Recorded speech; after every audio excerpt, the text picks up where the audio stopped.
The Mitsubishi Eclipse Cross was introduced in 2017, and well, immediately it was met with some controversy, and I'm pretty sure you know what I'm talking about. When it arrived for the 2018 model year, well, Mitsubishi presented the Eclipse Cross as a sporty, semi-premium, fairly capable and fun to drive small SUV.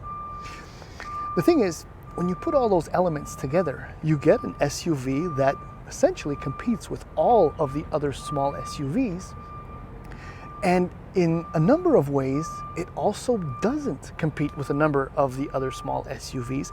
It's nearly a niche product, and I'm convinced that this is part of the issue with the Eclipse Cross. And by issue, I mean this is the slowest selling Mitsubishi product in the US, and it's the slowest selling SUV in Canada.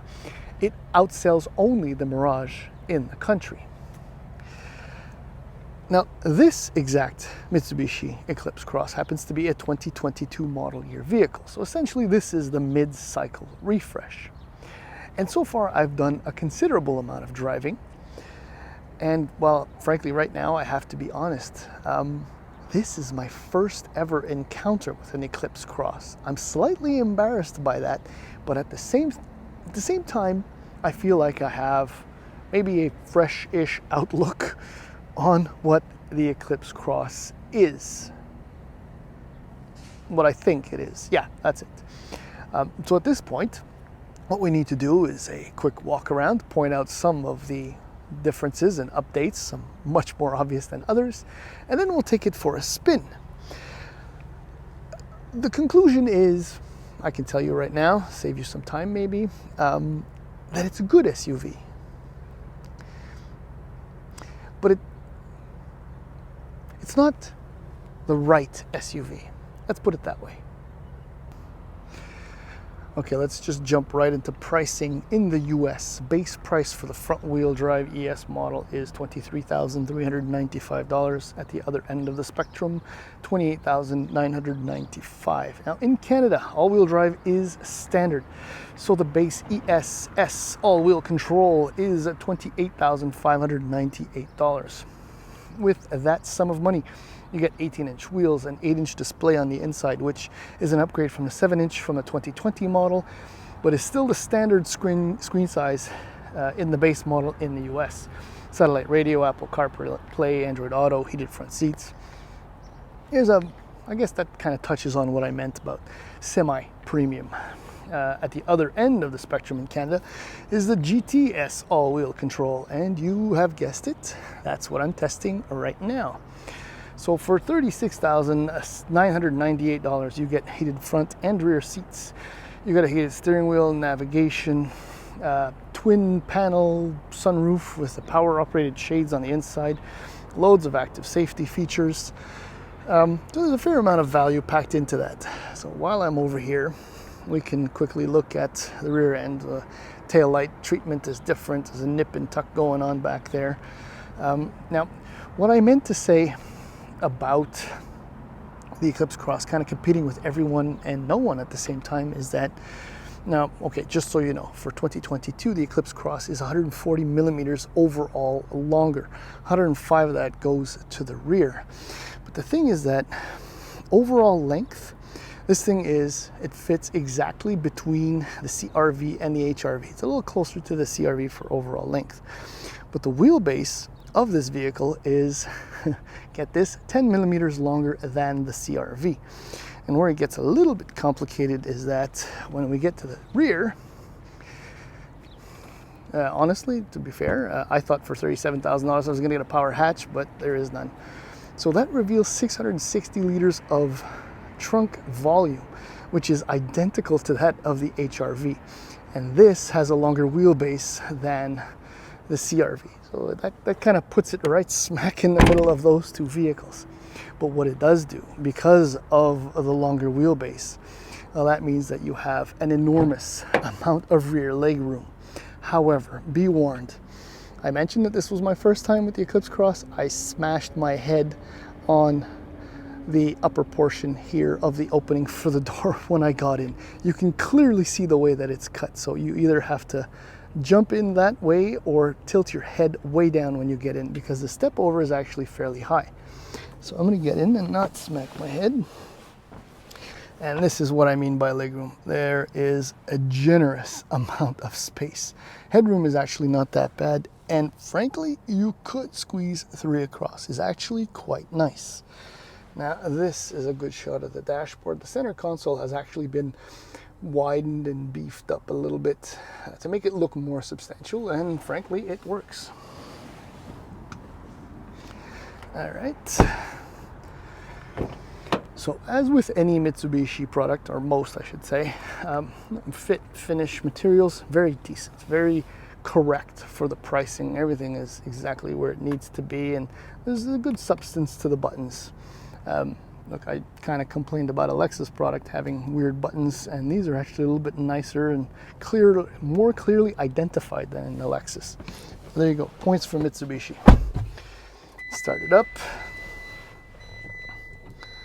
Okay, also included with my test unit is a heads-up display. It's one of those cheap plasticky ones that flip. I mean, should I bother showing you? I guess I will. There you go.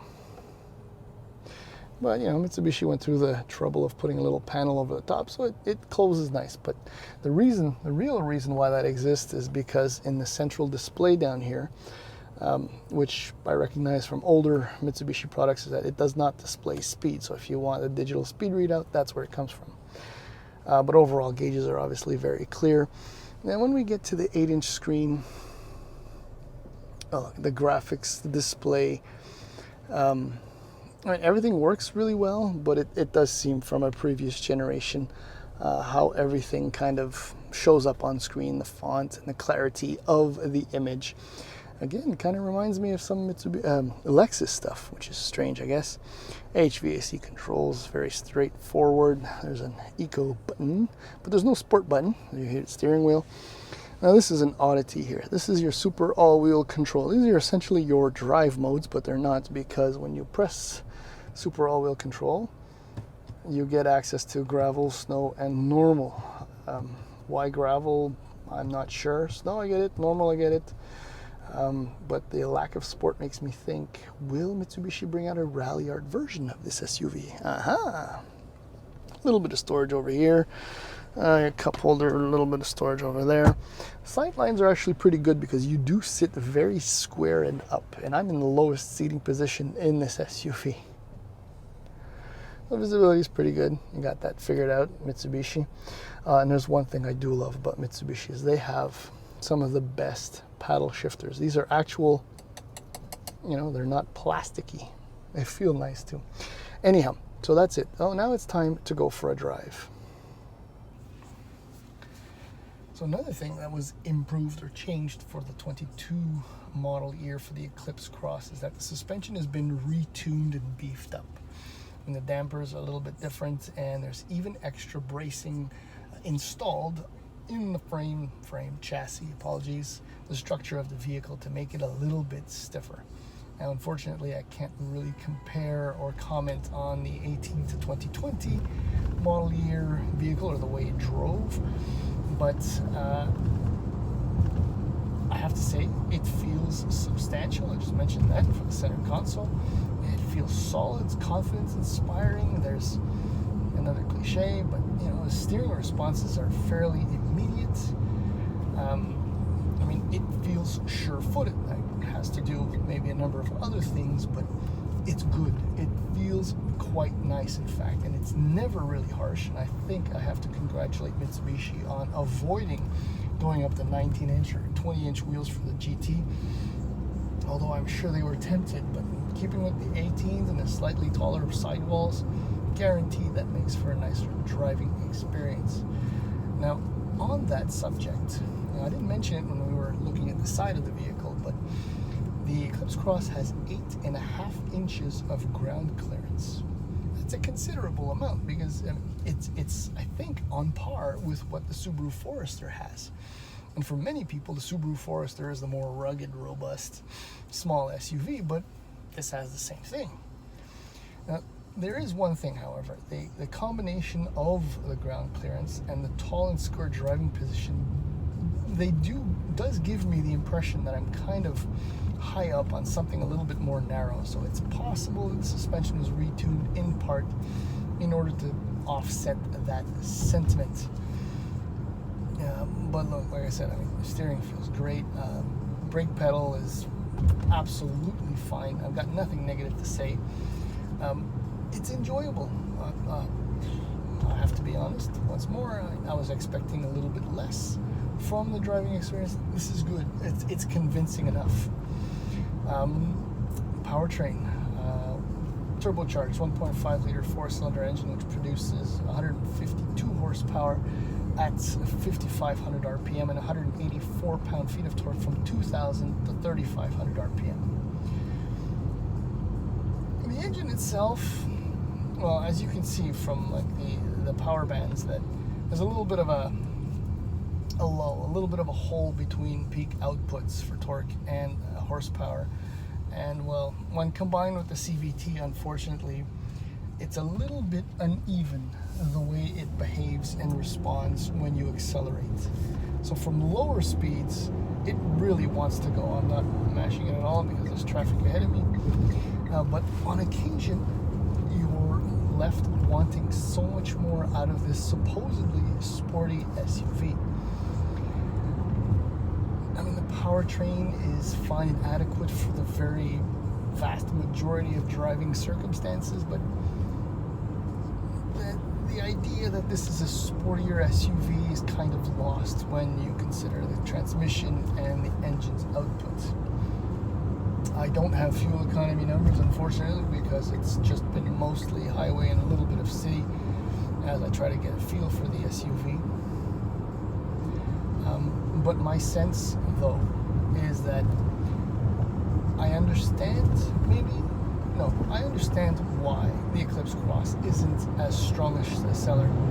Say, I'm in the in-between at 4,000 RPM. As I get closer to 5, and then it starts to pull. And the CVT does have 8 pre-selected gearings, if you will, which actually is quite responsive when you use the paddles. But if I get back to trying to conclude, I get why the Eclipse Cross is kind of an in-betweener. If I just go back to my example where the HRV is smaller on the outside, as roomy trunk-wise, has a very decent back seat, is a little bit more affordable than this, or a CRV, which is pricier. I think it starts at about $32,000 and it goes all the way up to 41 or 42. But you do get more trunk space, nearly or at least as much rear leg room. It's a far more mainstream SUV design-wise, even though the CRV is not exactly the most attractive. The point I'm saying is that if people don't know about the Mitsubishi Eclipse Cross, they don't really need to know about it. If you don't know about, say, the current generation Escape, but you've certainly heard the name, then maybe you want to dig a little bit deeper. A RAV4, CRV, and a number of other competitors. But I will say this: if it was up to me, between this and say a Tucson or a Sportage, I'd rather be in a Mitsubishi product than one of the other two, given the not so glorious reliability of the other vehicles. And I'm pretty sure I wouldn't regret it.